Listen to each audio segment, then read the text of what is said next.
করবেন এবং উপভোগ করবেন এই ম্যাচটি। দিনটি ক্রিকেটে আসতে চলেছে বড় পরিবর্তন। সিন্ডিকেটের অবসান ঘটিয়ে দলে ফেরাতে যাচ্ছে অভিজ্ঞ ক্রিকেটারদের। চমক দিয়ে দলে ফিরছেন সাকিব, সেই সাথে ফিরছেন হার্ডিটার ব্যাটসম্যান সাব্বির রহমান, সেই সাথে অবহেলিত ক্রিকেটার অলরাউন্ডার নাসির হোসেন ফিরছেন আবারও আন্তর্জাতিক ক্রিকেটে। তবে এক কঠিন সিদ্ধান্ত নিয়ে ফেললেন বিসিবির নতুন সভাপতি আমিনুল ইসলাম বুলবুল। দর্শক, বিস্তারিত থাকছে ভিডিওর প্রতিবেদনে। দর্শক, সবকিছুর অবসান ঘটিয়ে আবারও আন্তর্জাতিক ক্রিকেটে বড় পরিবর্তন আনতে যাচ্ছেন বিসিবির নতুন সভাপতি আমিনুল ইসলাম বুলবুল।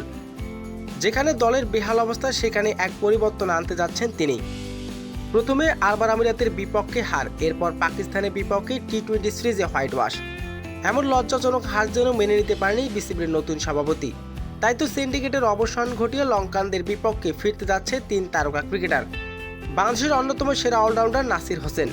নিষেধাজ্ঞা কাটিয়ে আবারও আন্তর্জাতিক ক্রিকেটে ফিরছেন নাসির। এনসিএলে 4 ছক্কায় মাতিয়েছিলেন তিনি।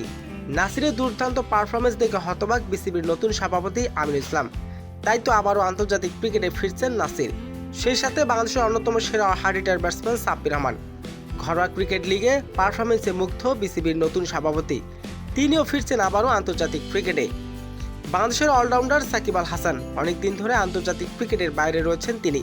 তবে সবকিছুর অবসান ঘটিয়ে আবারও আন্তর্জাতিক ক্রিকেটে ফিরছেন সাকিব। আর আন্তর্জাতিক ক্রিকেটে এবার ফিরতে যাচ্ছেন 3 তারকা ক্রিকেটার।